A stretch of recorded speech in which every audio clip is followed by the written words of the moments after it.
ऐसा जो होता है वो महाभाग्यशाली कहा जाता है। ये चार बातें जिसके जीवन में आ जाए तो हृदय आनंद से भर जाए और नाचने का मन करे। ये चार बातें, और ये चार बातें उसी के जीवन में आती है जिस पर भगवान की विशेष कृपा होती है।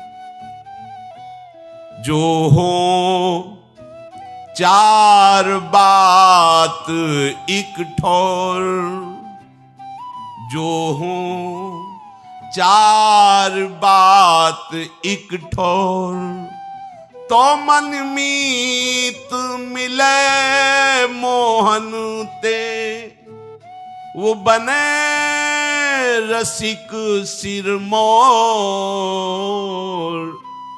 जो हो चार बात एक ठोर, एक ब्रज जन्म दूजो मानुष तन, विद्या ज्ञान प्रकाश, पूर्वले की लागी लाल सो, ही भक्ति आभास। इतने हूं पे नहीं करे कृपा कहूं, तो करिए सत्संग,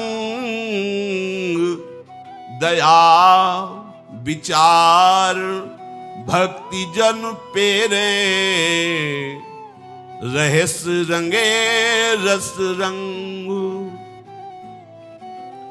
ये जिस शरीरधारी को ये चार बातें मिल जाएं, वो रसिक सिरमौर हो जाएगा और उसका मित्र होगा मनमोहन ठाकुर।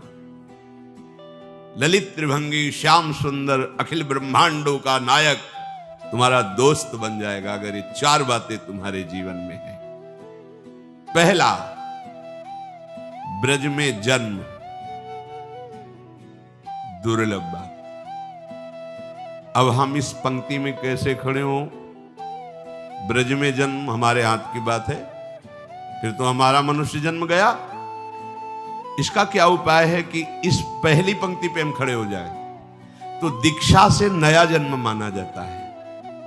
यदि वृंदावन रस का चिंतन करने वाले रसिक शिरोमणि सदगुरुदेव का आश्रय लिया जाए तो आपका ब्रज में जन्म माना जाएगा, क्योंकि आपका नया जन्म हुआ है।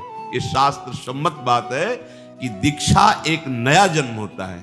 जो दीक्षा देने वाला है वो हमारा असली माता पिता है। क्योंकि आप कहोगे नकली भी होते हैं, हाँ हाँ, ये नकली है शरीर, ये टिकाऊ नहीं है। 50 वर्ष 80 वर्ष 100 वर्ष, लेकिन गुरुजी ने जो जन्म दिया है वो दिव्य चिदानंद भाव देह की प्राप्ति का है, और वो अनंत काल तक प्रियालाल के समीप रहेगा। जो मंत्र मिलता है, जो नाम मिलता है, वो प्रभु मिल गए। अभी आप समझ नहीं पा रहे। चेक हाथ में आ गई अरब रुपया की तो अरबपति बन गए, पर अभी 1 रुपया खर्चा करने के लिए हाथ में नहीं है। अब वो कार्य उसका आगे बढ़ेगा। आप बैंक जाएंगे, वहां जांच होगी, आपको पैसा 1 अरब, पर आप अरबपति उसी समय बन गए जब चेक आपके हाथ में है। ऐसे ही दीक्षा मिली तो आप प्रभु के उसी समय हो गए। आपकी स्वीकृति, आज से मैं वैष्णव हो गया, श्री हरि का हो गया। अच्छा, बोले आप बोलते हो, बोलने से क्या, प्रमाण दीजिए।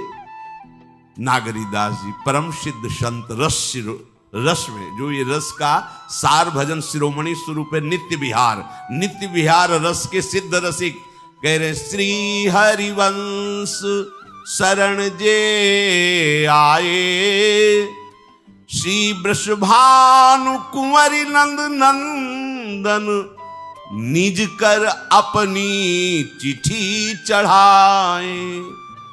जहां कोई महाप्रभु हरिवंश चंद्र जी की शरण हुआ तो प्रिया प्रीतम निकुंज के रजिस्टर में उसका नाम लिख लिया, नागरीदास जी के।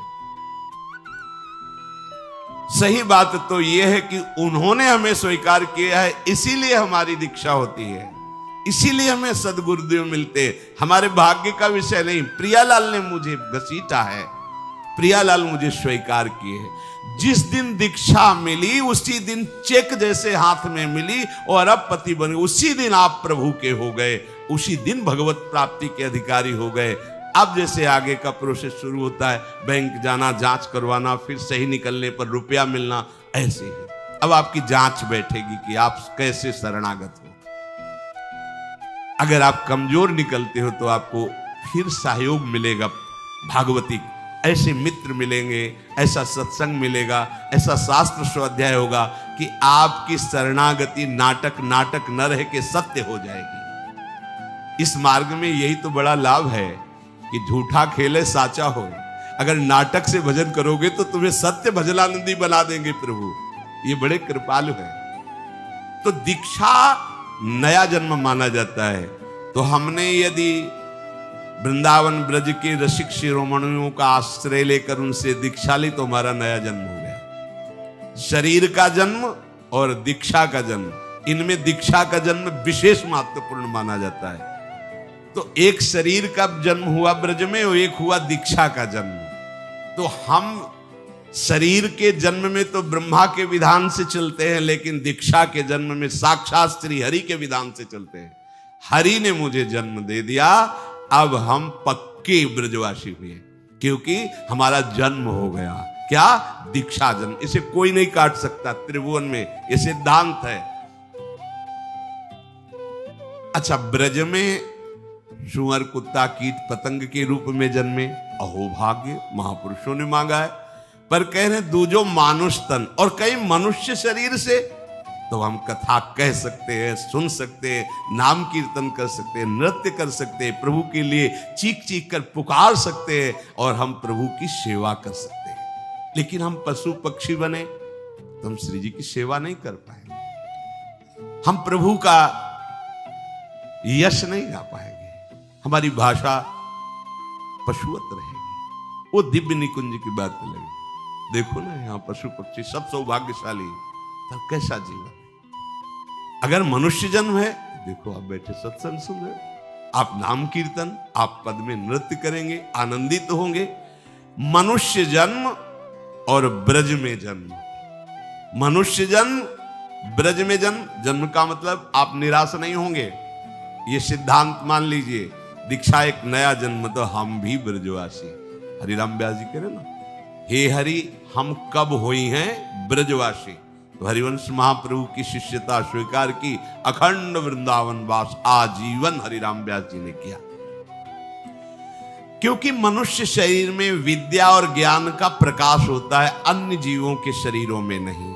इसलिए मनुष्य जन्म और ब्रज में जन्म, और इसके बाद तीसरी बात कह रहे हैं, हरि मिलन की लालसा, भगवत प्राप्ति का उद्देश्य। ये जो चार बातें बता रहे बड़ी दुर्लभ है। ब्रज में जन्म, मनुष्य शरीर से जन्म, और हमारे हृदय में भगवत प्राप्ति की लालसा। बोले भगवत प्राप्ति की लालसा तो बहुत कठिन है। तो अब चौथी बात कर रहे हैं, जो कृपा से कहीं सत्संग मिल जाए तो ये लालसा जागृत हो जाएगी भगवत प्राप्ति की। ये चार बातें जिसके जीवन में है, ब्रज में जन्म, मनुष्य शरीर, भगवत प्राप्ति का उद्देश्य और नित्य सत्संग, जान लो इससे बढ़कर कोई कृपा नहीं हरि के पास देने की, क्योंकि इसी में हरि बंध जाते हैं।